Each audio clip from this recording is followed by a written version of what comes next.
Assalamualaikum warahmatullahi wabarakatuh. Perkenalkan, nama saya Safna Mangkali, NPM 9201 1402 111016, Prodi Biologi. Materi Sistem Indera dan Sistem Saraf. Pertama, pengertian sistem indera.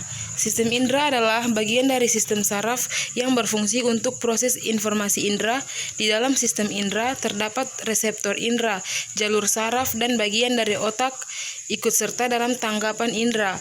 Umumnya sistem indera yang dikenal adalah penglihatan, pendengaran, penciuman, pengecapan, dan peraba. Sistem indera hewan. Indera 1. Indera pada mamalia.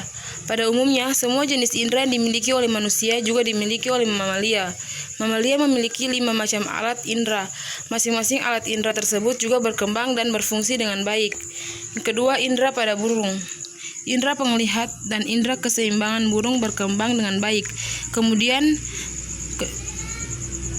kedua macam indera tersebut memungkinkan burung dapat terbang lurus, menukik, atau membelok dengan cepat. Yang ketiga, indera pada reptilia. Sistem indera pada hewan, indera pada reptilia yang berkembang dengan baik adalah indera pencium. Kadal, komodo, dan ular memiliki indera pencium yang disebut organ Jacobson. 4. Indera pada amfibi. Pada amfibi, misalnya katak, indera yang berkembang dengan cukup baik ialah indera penglihat dan pendengar. Mata katak berbentuk bulat serta dilindungi oleh kelopak mata atas dan bawah.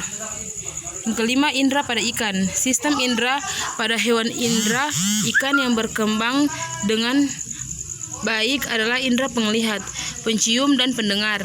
Indera penglihat ikan terletak di kedua sisi kepalanya. Yang keenam, indera pada serangga. Jumlah dan jenis serangga sangat banyak, bahkan paling banyak dibanding hewan lain di dunia ini. Sebagian besar serangga memiliki indera penglihat, pendengar, dan peraba yang berkembang dengan baik. Yang ketujuh, indera pada cacing. Indera pada cacing tanah yang berkembang cukup baik adalah indera penerima rangsang cahaya. Indera tersebut terdapat di seluruh permukaan tubuh dan hanya berfungsi untuk membedakan gelap dan terang, tidak dapat membedakan warna. Yang ke-8, indera pada protozoa. Pada umumnya, protozoa memiliki kepekaan terhadap rangsangan yang berupa zat kimia. Hal ini terbukti dan bergeraknya amoeba sp apabila menemukan makanan.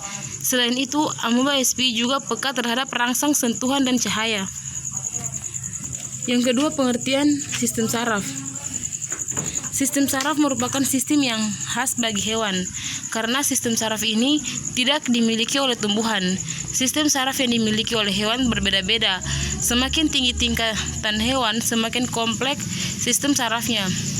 Berbeda dengan pada vertebrata, di mana sistem saraf pada vertebrata secara umum belum terdiferensiasi secara nyata seperti halnya pada vertebrata. Maka pada vertebrata ini sistem saraf sudah jauh maju, terdiferensiasi dalam beberapa bagian dengan tugas-tugas yang lebih kompleks. Sel saraf atau neuron. Sel saraf merupakan sel tubuh yang berfungsi mencetuskan dan menghantarkan impuls listrik. Sel saraf merupakan unit dari dasar dan fungsional eksitabilitas. Artinya, siap memberi respon apabila terstimulasi. Sistem saraf pusat terdiri atas otak dan medula spinalis. Dibungkus selaput meninges yang berfungsi untuk melindungi sistem saraf pusat. Meninges terdiri atas 3 lapisan, yaitu durameter, arachnoid, dan pia-meter.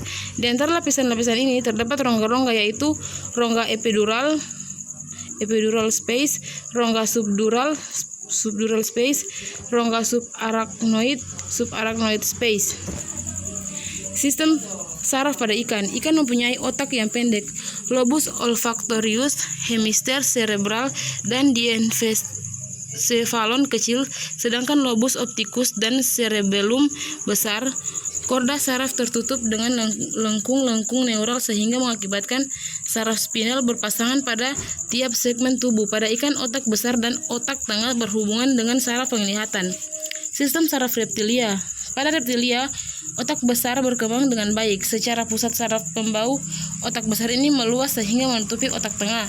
Otak reptilia terdiri atas dua lobus olfaktorius yang panjang, hemisfer cerebral, dua lobus opticus, cerebellum, medula oblongata yang melanjut ke korda saraf. Sistem saraf pada amfibi. Pada amfibi, bagian otak yang berkembang dengan baik adalah otak tengah sebagai pusat penglihatan.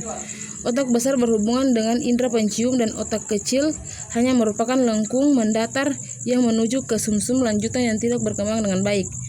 Otak kecil terletak pada bagian belakang kranium, menempati fossa cerebri posterior di bawah lapisan durameter. Berat otak kecil sekitar 150 gram atau kira-kira 8% dari berat batang otak seluruhnya.